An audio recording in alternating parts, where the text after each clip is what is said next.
روز خوش دوستان عزیز، خوش اومدید به کانال من مریداد بافتنی. امروز قراره با هم آموزش بافت این تاپ بسیار زیبا رو داشته باشیم که من جوری آموزش دادم شما میتونید این رو حتی به صورت پیراهن هم ببافید. و اینکه قسمت بالای کار موتیف کار شده، حتی بندش، و قسمت پایین یه مدل دیگه. بریم با هم این آموزش رو بی معطلی ببینیم. برای بافت این موتیف من میام یک حلقه جادویی میزنم و با قلاب شماره 2.5 نخم هم نخ آلیز دیبا هستش. میام به این شکل میگیرم، یک زنجیره میزنم. میخوام 12 تا پایه کوتاه داخل این حلقه جادویی رو بزنم. پس 1 2 3 4 5 تا 12 تا زنجیره زدم. نخم هم یه مقداری کشیدم. میام به اولین پایه کوتاه بستم رو میزنم. همینجا 1 2 3 تا زنجیره معادل یک پایه بلند، 2 زنجیره برای فاصله. میرم داخل پایه کوتاه بعدی، یک پایه بلند میبافم و 2 زنجیره. دوباره میرم داخل پایه بعدی. 12 تا پایه کوتاه داشتیم، پس باید 12 تا پایه بلند به این حالت بافته بشه. چون داریم داخل هر خونه یک پایه بلند میزنیم، فاصله بین پایه‌های بلند 2 زنجیره. پس تا انتها به همین شکل بافته میشه. به انتهای رنج رسیدم، میام 2 تا زنجیره میزنم، میام به سومین زنجیره بستم رو میزنم. ببینید الان 1 2 3 4 5 6 7 8 9 10 11 و 12 تا داریم. حالا باید بریم داخل این فضاهای 2 زنجیره. میرم داخل این فضا، یک بست میزنم.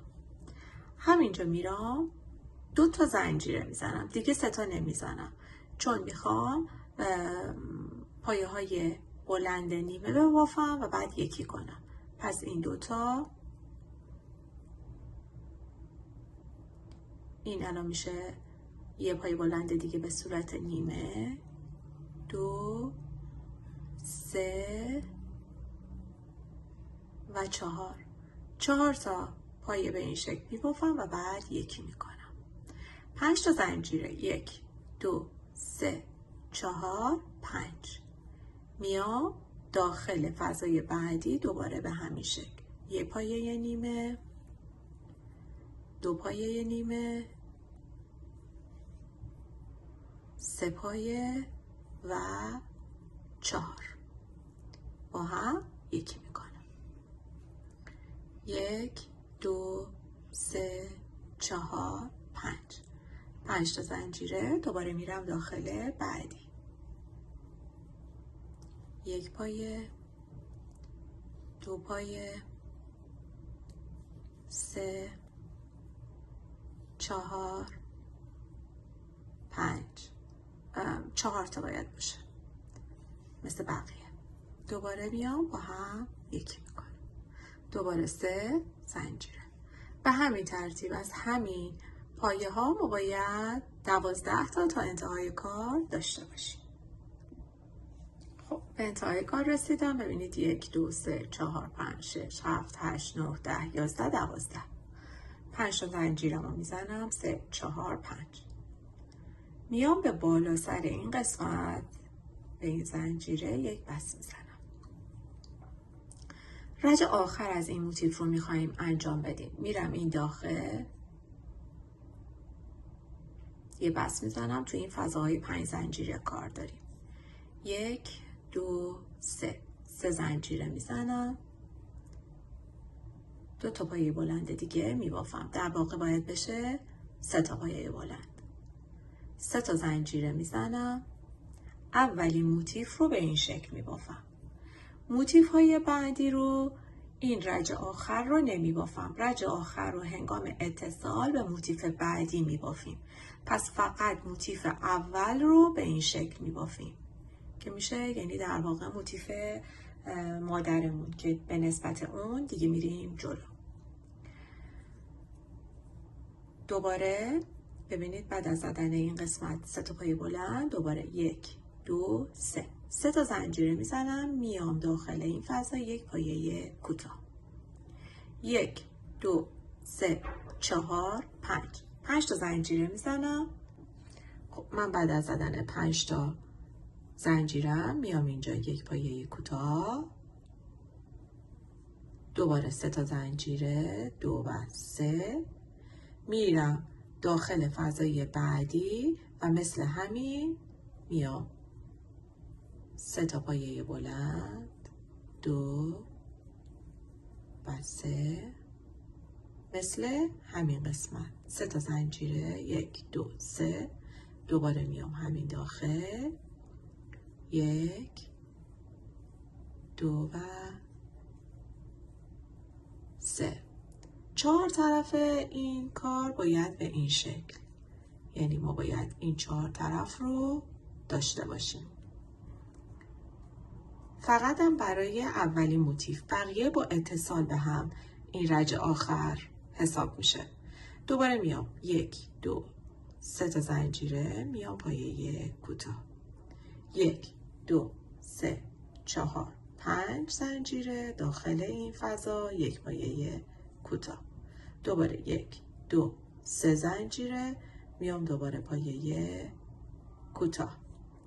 دیگه اینجا پایه کوتاه نمیزنم، یعنی بعد از زدن 3 تا زنجیره اینجا 3 تا زنجیره یک پایه کوتاه 5 تا زنجیره یک پایه کوتاه، دوباره میام 3 تا زنجیره رو که زدم این قسمت رو دوباره تکرار میکنم، یعنی دوباره میام 3 تا پایه بلند، دوباره بعد از زدن 3 تا پایه بلند 3 تا زنجیره و دوباره 3 تا پایه بلند.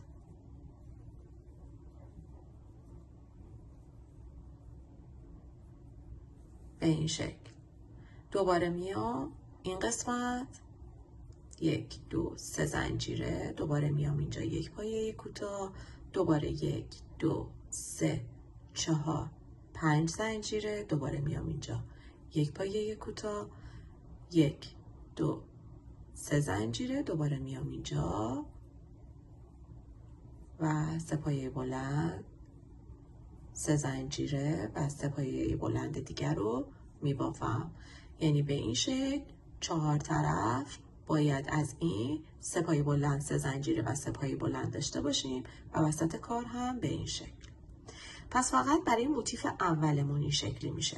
برای اتصال موتیف های بعدی ما گفتیم رج آخر رو نمی بافیم.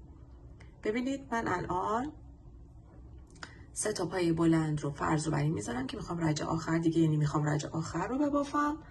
موتیف رو دارم، یعنی این موتیف اولی رو بافتم، میخوام حالا بقیه رو بهش اتصال بدم. ببینید الان من به این شکل بافتم. الان این دور تا دور سینه قرار میگیره یا بالاتر، یعنی شما باید خودتون در نظر بگیرید که این میخواد از زیر بغل هستش چون تاپمون حلقه ای هست. به چه اندازه ای شما دور این قسمت سینه‌تون باید قرار بگیره، به چه اندازه ای هست سانت میزنید، به همون اندازه ما باید موتیف ببافیم. حالا شما ممکنه نختون از من کلوفتر باشه، موتیف های کمتری نیاز داشته باشید، یا مثل من نختون نازک که دارم از آلیز دیوا استفاده میکنم موتیف هم کوچیکتر میشه. حالا نحوه اتصال، بعد از زدن 3 تا پایه بلند میام یک زنجیره میزنم. باید 3 تا زنجیره بزنیم دیگه، پس یک زنجیره رو میزنم، میام از پشت کار، نخ رو گذاشتم که بتون نشون بدم، از پشت کار میام توی این فضای 3 تا زنجیره یک پایه کوتاه میبافم، دوباره میام یک زنجیره میزنم، میام 3 تا پایه بلند رو داخل رجی که دارم کاملش میکنم میبافم 2 و 3. 3 تا زنجیره باید بزنم دیگه. یه دونه زنجیره میزنم، دوباره میام این قسمت، میام توی این فضای 3 تا زنجیره، یک پایه کوتاه میبافم. دوباره میام یک زنجیره دیگه میزنم، میام داخل این قسمت 3 زنجیرم، یک پایه کوتاه. میخوام برم 5 تا زنجیرم رو ببافم، پس میام 2 تا زنجیره میزنم، میام از این قسمت یک پایه کوتاه میبافم، دوباره میام 2 تا زنجیره میزنم، این شد 5 تا زنجیرم. میرم دوباره داخل این قسمت و پایه کوتاهم رو میبافم. دوباره باید 3 تا زنجیره بزنم، پس یک زنجیره رو میزنم، میام این قسمت، یک پایه کوتاه، دوباره یک زنجیره و باید برم 3 تا پایه بلند رو ببافم. پس 3 تا پایه بلند رو میبافم، 1 2 و 3. یک زنجیره میزنم، دوباره میام داخل این فضای 3 زنجیره موتیف قبل، یک پایه کوتاه، دوباره یک زنجیره، میام 3 تا پایه بلندم رو میبافم، 1 2 و 3. دوباره حالا دیگه اتصالم اینجا ببینید برقرار شد، اتصال رو دادم. حالا باید دور تا دورش رو ببافم. شروع میکنم به بافتن بقیه کار. یعنی میام 1 2 3 زنجیره، میرم این داخل، یک پایه کوتاه، 1 2 3 4 5 یک پایه کوتاه، 1 2 3 میام این قسمت، 1 2 3 دیگه به حالت عادی ادامه موتیف رو میبافم، 2 و 3. به این شکل پس هر چند تایی که لازم هست از این موتیف ها به همین حالت میبافم و در انتهای کار، اینجا که کارم تموم میشه، اتصالم رو میام به این 3مین زنجیره میزنم. پس من میبافم دور تا دور، بهتون نشون میدم. خب ببینید دوستان، من اتصال این دور رو دادم. شما اگر یک مقدار کانواتون رو کلفتر بگیرید، من در این نخها رو هم فعلا پشت کار پنهان نکردم. شما اگر که کانواتون کلفتر باشه یا از نخ کتان بامبو استفاده بکنید، موتیف های بزرگتری بهتون میده. من الان برای این دور سینه که یه مقداری بالاتر قرار میگیره از دور سینه، یعنی از اون قسمتی که حلقه آستینمون هسته، شما باید این متر رو بذارید و اندازه بزنید. ببینید برای من 1 2 3 4 تا موتیف این قسمت و 4 تا هم که این طرف میشه 8 تا و 2 تا هم به این شکل تا خورده 10 تا موتیف من الان اینجا استفاده کردم. برای بند کار پوشیدم، سایز زدم، دیدم 5 تا موتیف برای من کافی هستش. 1 2 3 4 و 5. من اتصال یک قسمت رو انجام دادم. اتصال بعدیمون باید روی این موتیف باشه، مثل این قسمت. اتصالمون باید از این قسمت باشه. ببینید من 3 تا موتیف رو به این شکل بافتم. حالا برای موتیف بعدی ببینید اینجا رو من الان باید به این قسمت اتصال بدم و بعدی رو هم باید به این قسمت اتصال بدم. پس اتصال این قسمت به اینجا رو من اومدم الان این موتیف رو به این شکل بافتم، ولی دیگه نخم رو کات نکردم چون میخواستم به این قسمت اتصال بدم. پس به این صورت اتصال میدم، میام اینجا دوباره از پشت میگیرم،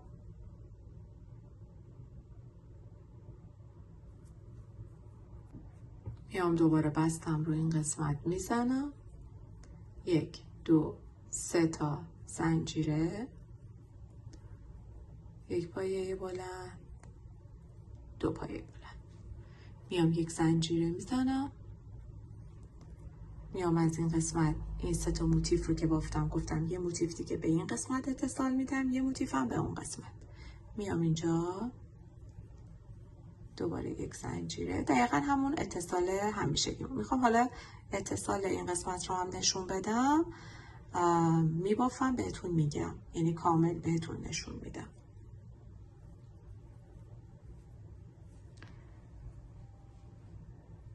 میام حالا 1 زنجیره میزنم، میام از این قسمت پایه رو میگیرم، میبافم، دوباره 1 زنجیره میزنم، میام اینجا، حالا 2 تا زنجیره، میام این قسمت و 2 تا زنجیره، 1 زنجیره و دوباره 1 زنجیره، میام اینجا، 1 2 و 3، 1 زنجیره، دوباره میام این قسمت، 1 پایه کوتاه، 1 زنجیره، 3 تا پایه بلند. ببینید الان این قسمت بندم اتصالش انجام شد. حالا باید اینجا رو ببافم، این قسمت رو به اینجا باید اتصال بدم. میام دوباره حالا 3 تا زنجیره میزنم، 1 پایه کوتاه، 1 2 3 4 5، 1 پایه کوتاه، 1 2 3. میام اینجا 3 پایه بلندم رو میبافم، 1 زنجیره، حالا به این قسمت باید اتصالم رو بدم. میام تو این فضای 3 زنجیره، دوباره 1 زنجیره، میام 3 تا پایه بلند رو میبافم، 1 2 و 3، 1 زنجیره، میام اینجا، 1 پایه کوتاه، 1 زنجیره، دوباره میام اینجا، 1 پایه کوتاه، 1 2 زنجیره، میام این قسمت، دوباره 2 زنجیره، میام اینجا، 1 زنجیره، میام این قسمت، دوباره 1 زنجیره و میام اینجا، 1 2 3، دوباره 1 زنجیره،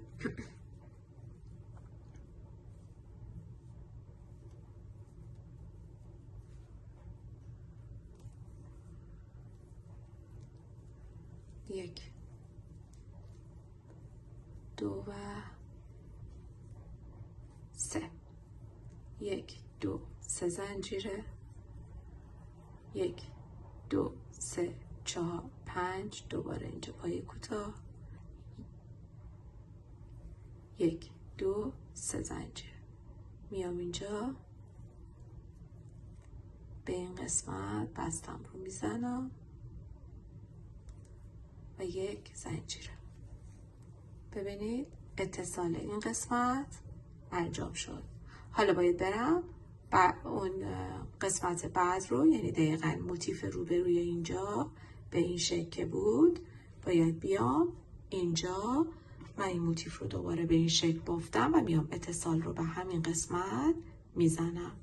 پس به همین ترتیبی که اینجا رو بافتم اون قسمت رو هم اتصال میدم.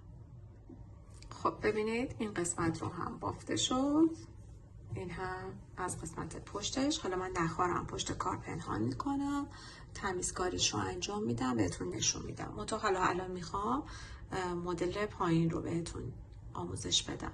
ببینید از هر قسمتی که خواستید فرقی نمیکنه. این قسمتی که 3 تا زنجیره روی این 3 تا پایه بود و کاری نداریم، میایم روی این قسمت، یعنی از اینجا شروع میکنیم. حالا از هر قسمت، از هر طرفی که بود میام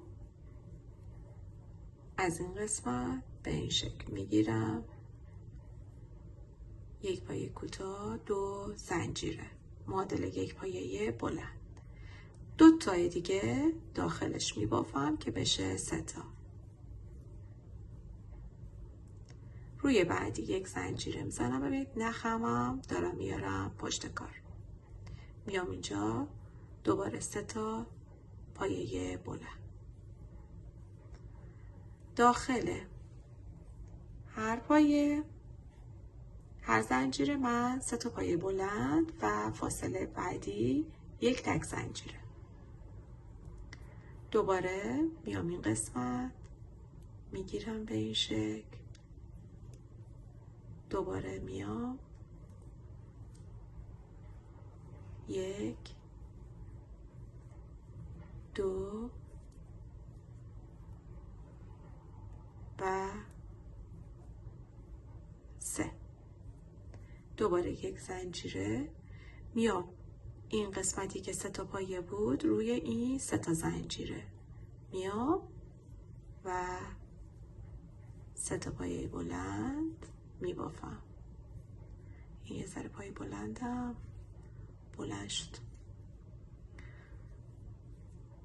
دوباره میام این قسمت 1 2 و 3.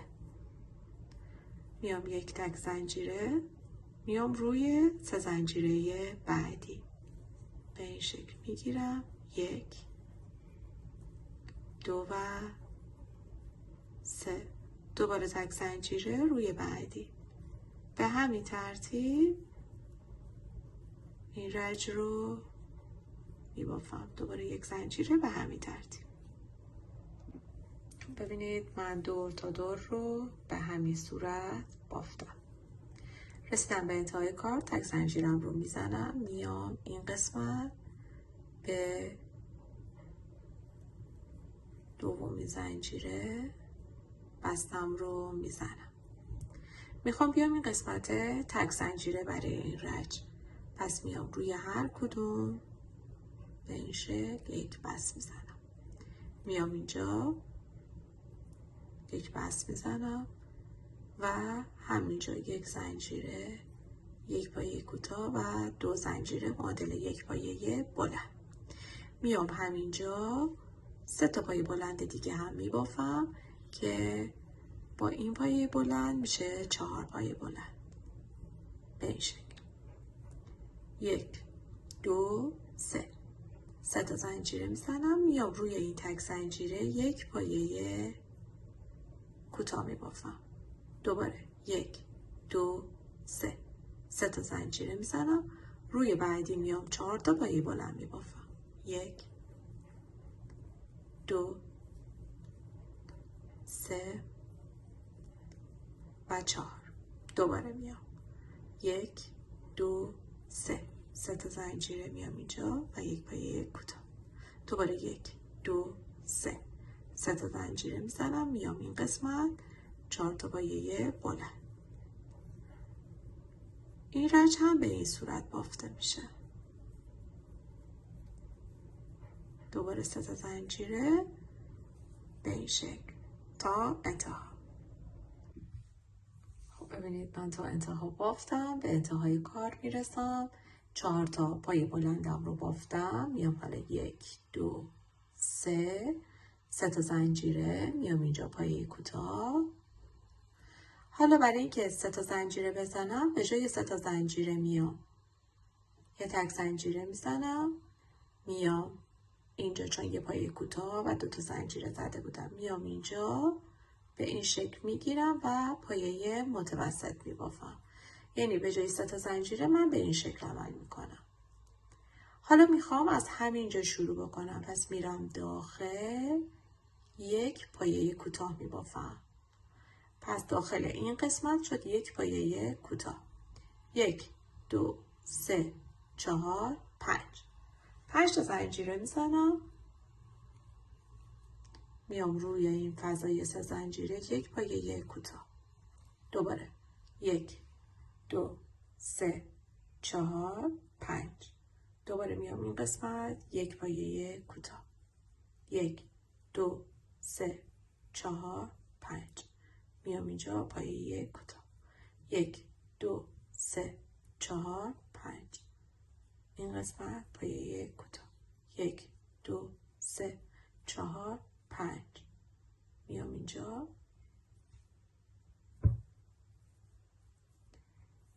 این رج هم به همین شکل ادامه پیدا میکنه. 5 تا زنجیره یک پایه کوتاه، 5 تا زنجیره یک پایه کوتاه. خب من 5 تا زنجیرم رو زدم. میام به این قسمت پایه کوتاه بستم رو میزنم. ببینید دیگه از این به بعد 4 تا پایه بلند، 3 زنجیره پایه کوتاه، یه رج و یه رج بعد 5 زنجیره یک پایه کوتاه، 5 زنجیره رو ادامه میدیم.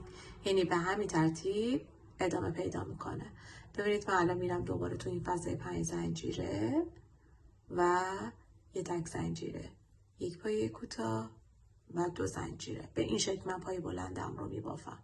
حالا شما میتونید 3 تا زنجیره هم بزنید. میام دوباره 2 3 و 4. دوباره میام 1 2 3. 3 تا زنجیره، یک پایه کوتاه. دوباره 3 تا زنجیره، 4 تا پایه بلند.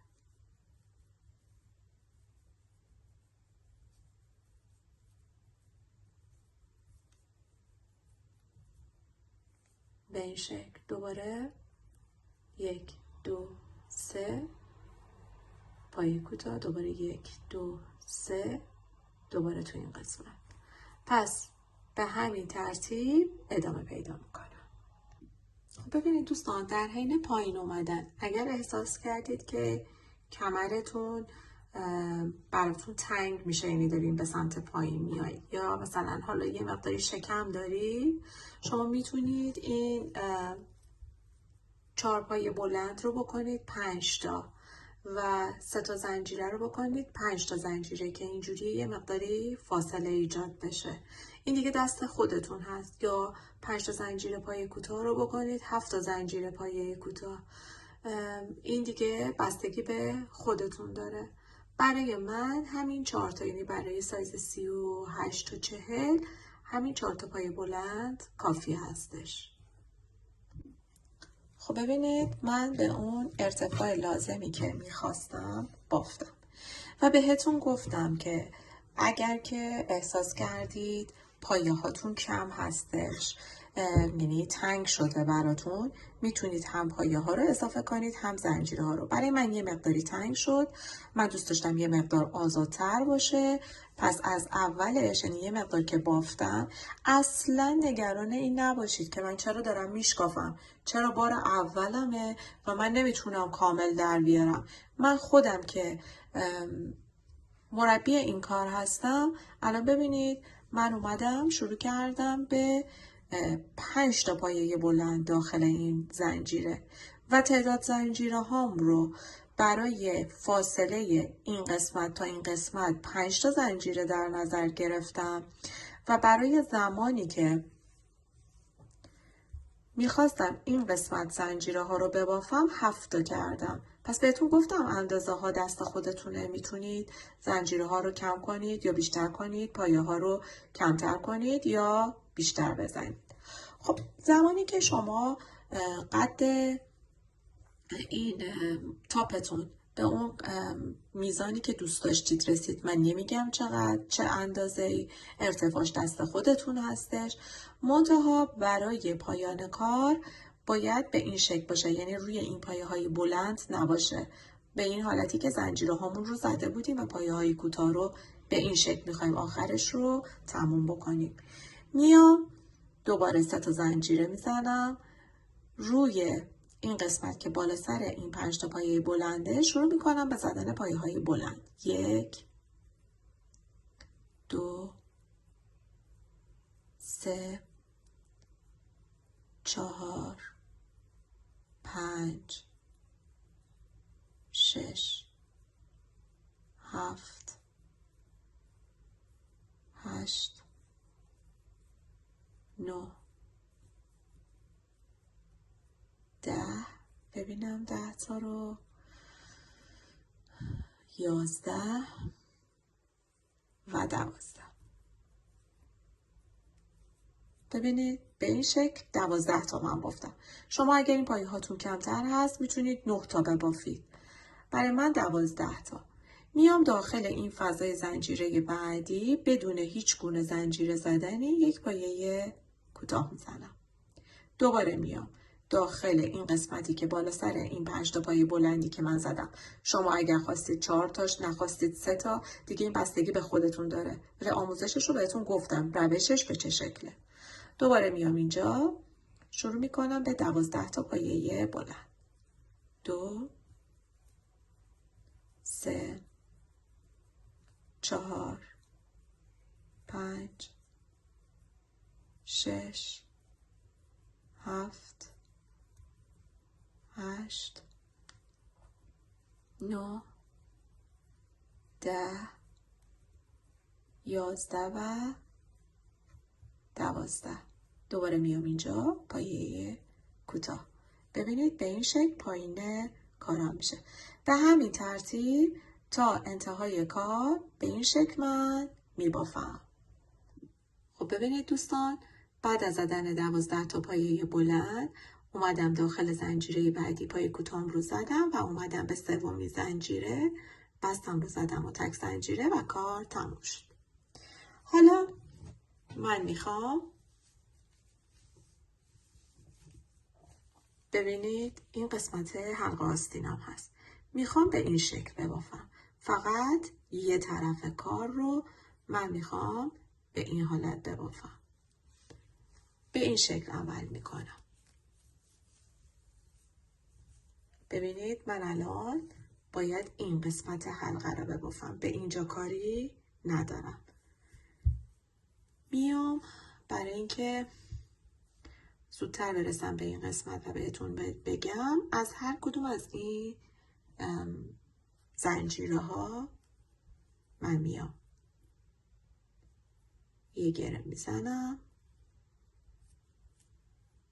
از این قسمت زنجیره میام یک پایه کوتاه 1 2 معادل 3 زنجیره، یعنی پایه بلند. این میشه 1. 3 تا پایه بلند دیگه باید ببافم. 2 3 و 4 شد. 4 تا پایه بلند. میرم روی زنجیره بعدی و یک بست میزنم. دوباره همینجا 3 تا زنجیره میزنم. میام 3 تا پایه بلند دیگه میبافم.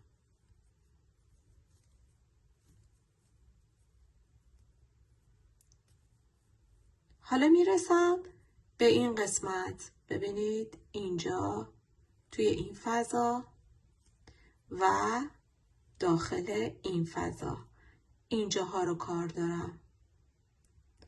این قسمت های زنجیره که تکلیفش روشن شد.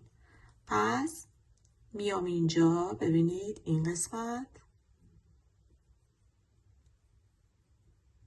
بستم رو میزنم. 3 تا زنجیره میزنم و دوباره این نخم میخوام پشت کار پنهان کنم.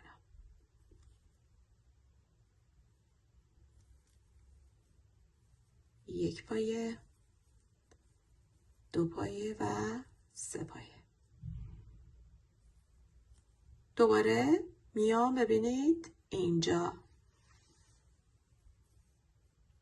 این قسمت اینجا رو کاری ندارم، میام اینجا یک بست میزنم، 3 زنجیره و دوباره 3 تا پایه بلند، 1 2 و 3. دوباره اینجا بست میزنم و به همین ترتیب دور تا دور به این شکل بافته میشه.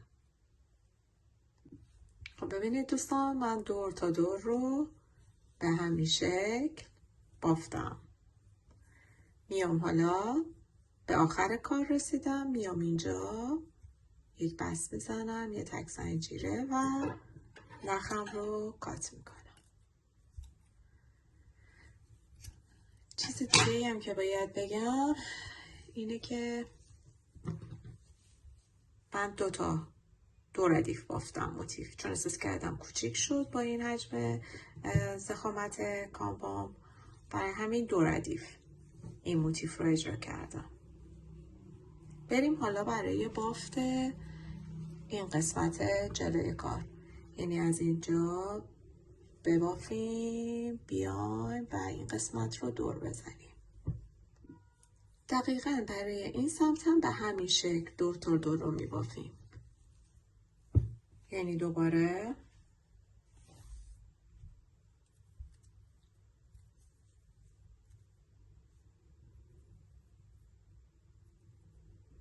که گره میزنم، دوباره از هر کدوم از این زنجیره ها میام 1 2،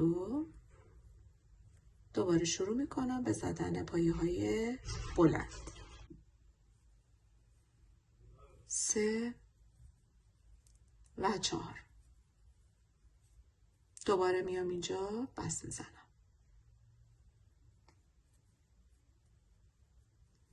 دوباره 1 2 3، دوباره 2 تا 3 تا و 4 تا. دوباره میام این قسمت و به همین شکل تا انتها میبافم. دوباره 3 تا زنجیره، دوباره 2 3 و 4 و دوباره میام این قسمت بست میزنم. به همین ترتیب دور تا دور به همین شکل بافته میشه.